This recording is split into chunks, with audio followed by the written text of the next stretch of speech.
पानी के ऊपर बनाए जाने वाले ब्रिजेस बनाना बेहद ही जटिल काम माना जाता है, खासकर अगर आपके पास राम नाम वाले पत्थर और वानर सेना अवेलेबल ना हो तो।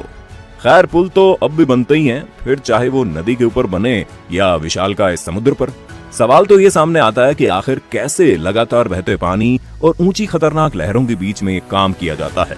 किस तरह से सुनिश्चित किया जाता है कि बनाया गया ब्रिज सेफ और गाड़ियों और सीमेंट के लाखों टन के दबाव से टूटे ना। अगर आपके मन में भी ये सवाल काफी वक्त से चल रहा है तो कहीं और जाने की जरूरत ही नहीं है। हम जानेंगे पानी के ऊपर पुल बनाने की पूरी प्रोसेस इस वीडियो में, तो वीडियो को अंत तक जरूर देखिएगा।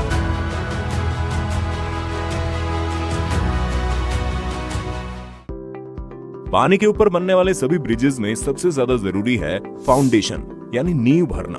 बाकी का पुल तो ऊपर ही बनाया जाता है, पर यह सुनिश्चित करना बहुत जरूरी है कि नींव इतनी मजबूत हो कि वो पूरे पुल का भार उठा सके।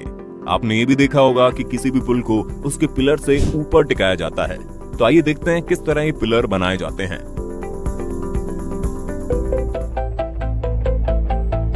पिलर की फाउंडेशन बनाने के लिए अलग अलग तरीके इस्तेमाल में लाए जाते हैं, और ये इस बात पर निर्भर करता है कि जहां पुल बनाया जा रहा है वहां का पानी कितना गहरा है, क्या वहां नीचे की जमीन ठोस है, वगैरह वगैरह। ये डिसीजन एक एक्सपर्ट की टीम मिलकर लेती है। बढ़ते हैं ब्रिज बनाने के पहले तरीके की तरफ।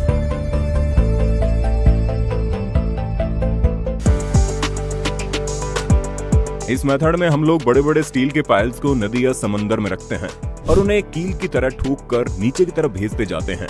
ये काम बड़े बड़े पाइल ड्राइवर्स की मदद से किया जाता है।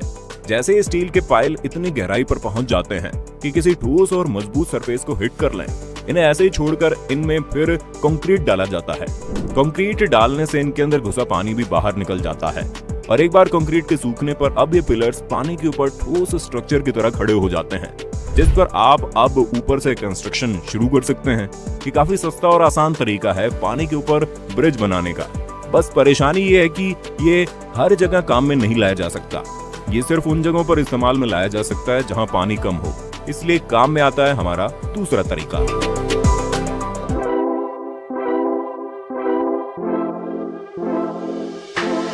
कोफर डैम सही मायनों में एक छोटा सा अस्थायी डैम ही है, जिसे बहुत कम वक्त के लिए बनाया जाता है।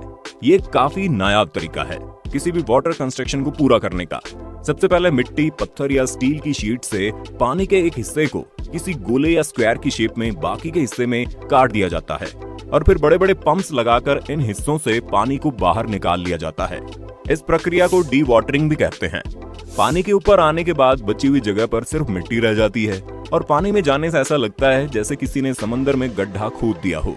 फिर यहाँ पर पानी इन दीवारों के अंदर और बाहर दोनों तरफ मिट्टी से भरे कुछ कट्टे लाकर रख दिए जाते हैं, ताकि इसे एक्स्ट्रा स्टेबिलिटी मिले। इस गड्ढे को फिर कंक्रीट और मिट्टी से भरा जाता है, और वर्कर्स आराम से बिना पानी के डर के यहाँ काम कर सकते हैं। अगर इस कॉफर डैम की बाउंड्री स्टील की शीट्स की जगह आपने मिट्टी या पत्थर से की है, तो धीरे धीरे पानी भी इनसे गुजरकर वापस इस जगह पर आने लगता है। इसलिए आपको ये ध्यान रखना है कि बार बार यहाँ से पानी पंप आउट करते रहे। कॉफर डैम बनाने की प्रक्रिया भी पानी की गहराई पर निर्भर करती है। जैसे 20 फीट या 6 मीटर तक की गहराई के लिए सिंगल वॉल्ड यानी एक दीवार वाले, और उससे ज्यादा की गहराई के लिए डबल वॉल्ड कॉफर डैम का इस्तेमाल होता है। इसलिए ऐसा किया जाता है ताकि पानी के तेज बहाव से पानी अंदर ना जाए, और अगर आ भी जाए तो वर्कर्स के पास इतना वक्त हो कि वो काम छोड़कर सुरक्षित तरीके से वहां से भाग पाए। वर्कर्स काम होने के बाद ये स्टील की शीट्स यहाँ से निकाल देते हैं और इन्हें कहीं और ले जाते हैं, जहां इस प्रोसेस को फिर से रिपीट किया जाता है। मजेदार बात तो यह है कि कॉफर डैम का इस्तेमाल न सिर्फ ब्रिज बनाने के लिए, पर इंजीनियर्स द्वारा बड़ी बड़ी शिप्स को रिपेयर करने में भी किया जाता है। शिप में कोई खराबी आने पर भी इसी तरह से चारों तरफ एक दीवार खड़ी की जाती है और पानी को पंप की मदद से बाहर कर लिया जाता है, जिससे इंजीनियर्स के लिए शिप का निरीक्षण और रिपेयर का काम बिल्कुल जमीन पर काम करने जैसा अनुभव बन जाता है। पर कॉफर डैम के अलावा भी एक और तरीका है जो अंडर वाटर स्ट्रक्चर को बनाने के लिए उतना ही मशहूर है। इन्हें केसन कहते हैं, जो हमारे लिस्ट में सबसे ज्यादा सेफ माने गए हैं।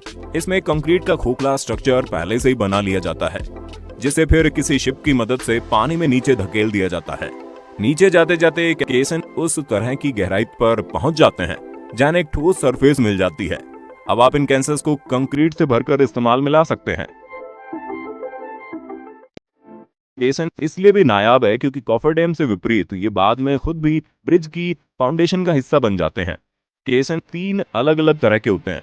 ओपन केसन, न्यूमेटिक केसन और बॉक्स केसन। ओपन केसन हॉलो सिलेंडर्स की शेप में होते हैं जिन्हें पानी में डाला जाता है। पानी में जाने के बाद यहाँ से पानी को फिर से अलग निकाल लिया जाता है, जिस वजह से सिलेंडर खाली हो जाता है और उसके बाद इसमें कंक्रीट डाला जा सकता है।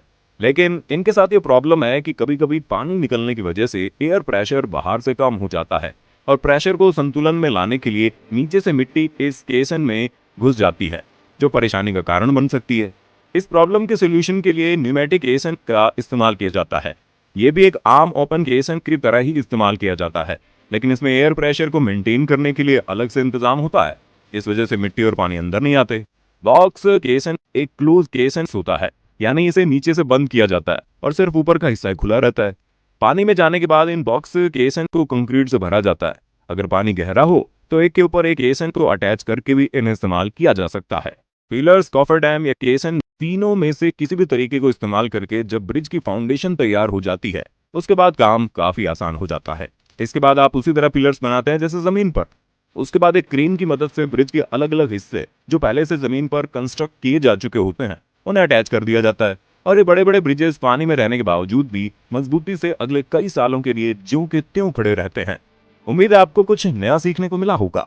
अगर आपको ये वीडियो पसंद आई हो तो वीडियो को लाइक करें और ऐसी और वीडियोस देखने के लिए चैनल को सब्सक्राइब भी कर सकते हैं।